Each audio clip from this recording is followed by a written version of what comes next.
مولاي صل وسلم دائما ابدا على حبيبك خير الخلق كلهم.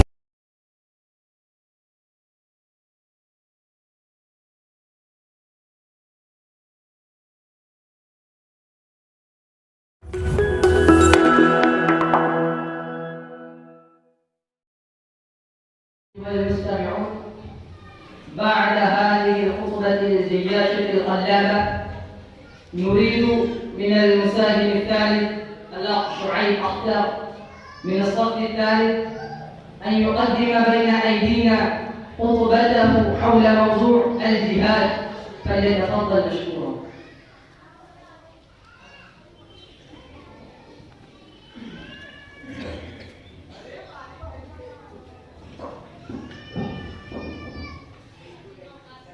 الحمد لله رب العالمين، والصلاة والسلام على سيد الأنبياء والمرسلين وعلى آله وصحبه ومن تبعهم بإحسان إلى يوم الدين. أما بعد، أيها السادة والإخوة، كما أنتم تعلمون أن الله عز وجل أخرج هذا الكون من العدم إلى حيز الوجود، وأسكن على وجه الأرض خلقا كثير، ومن جملته إنسان وجان، وطولبوا بالعبادة الخالصة لله سبحانه، كما أشار إلى هذا الغرض بقوله في كتابه المجيد: وما خلقت الجن والإنس إلا ليعبدون. فالغرض الأصلي والهدف الأساسي بتخليقهم طاعة الله عز وجل، فكلما اختل بهذا الغرض أهلك الله ذلك المخل ورفع ذلك الحرج بقدرته القاهرة.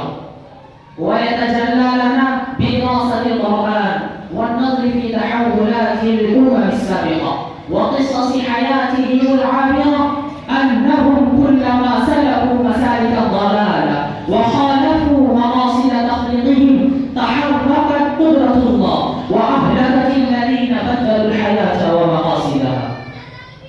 والتاريخ الإسلامي حافل بهذه الوقائع الكثيرة، ولقد كان في كل زمان طائفتان: طائفة تعصي أوامر الله وتخالف أحكامه وتتبع خطوات الشيطان، وطائفة تطيع الله وتمتثل لأوامره وأحكامه وتستهلك في مرضاته. وما زالت الطائفة الماضية في عدد كبير في كل زمان، وما زالت الطائفة المؤمنة في عدد قليل في كل زمان. وكانت الطائفة الأولى تظلم الأخرى وتشدد عليها وتسلب حقوقها وتهتك أراضها وتنهب أموالها وتقتل أولادها. والله سبحانه وتعالى كان يسوع عباده المؤمنين من أول اليوم ويؤيدهم وينصرهم ضد أعدائهم، فكان يهلك الكافرين. وهلم جرا حتى قضى الله عز وجل بأن يدافع الإنسان شرور الإنسان ويقاوم الطغاة والعصاة، لتكون شعائر الله مأمونة ومساجد الله معمورة وأحكام الله جارية وأرض الله طاهرة. فشرع الله الجهاد من فضله وأظهر حكمته حيث قال: أذن للذين يقاتلون بأنهم ظلموا وإن الله على نصرهم لقدير. وقال: ولولا دفع الله الناس بعضهم ببعض لهدمت الصوامع وبيع وصلوات ومساجد يذكر فيها اسم الله كثيرا ولينصرن الله من ينصره إن الله لقوي عزيز. أيها السادة، فالجهاد هو الأمر الذي شرف الله به عباده المؤمنين للذود عن الشريعة الإسلامية والدفاع عن الحدود الدينية، وهو مأخوذ من الجهل الذي ينشأ منه معنى التعب والمشقة. فإن المجاهد يخاطر بسلامة نفسه ووسط لمصلحته الذاتية ولا يقتدر لأي شيء حارج في سبيل الله عز وجل. أيها السادة، قال ابن الهمام رحمه الله: الجهاد هو دعوة الكفار إلى الحق وقتالهم إن لم يقبلوا.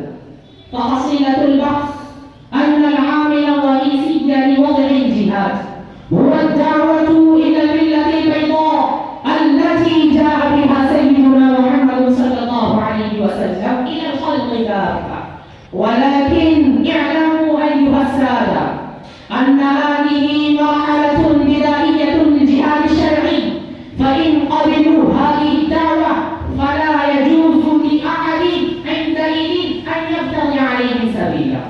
ولكن الطباع الإنسانية تميل إلى الشهوات أكثر من التعارف، وتنجذب إلى الأماني الكاذبة أكثر من الأعمال الصالحة، حتى لا تتخطى في الصلاح والفلاح، فترد الدعوة إلى الحق بكل شدة كأنها من الأشياء التي تستحق أن تلقى في سلة المهملات. فعندئذ يشتد غضب الله فيأمر بالقتال والكفاح لتكون كلمة الله هي العليا وتعود أرض الله صالحة طاهرة من أرضاء الأشرار تقية من أنداس الأرصال، ولا يعبد على وجه الأرض إلا الله وحده. وهذا هو الهدف الأساسي الذي أسس عليه الجهاد. أيها الإخوان، فالحاصل لنا أن هذا الجهاد واجب على كل مسلم ولا حياته، حتى أن من غفل لمحة فقد لقي خسرانا كبيرا. والجهاد بجميع أجزائه وعناصره يتناوله قول الله: وجاهدوا في الله حق جهاده والذين جاهدوا فينا لنهدينهم سبلنا وإن الله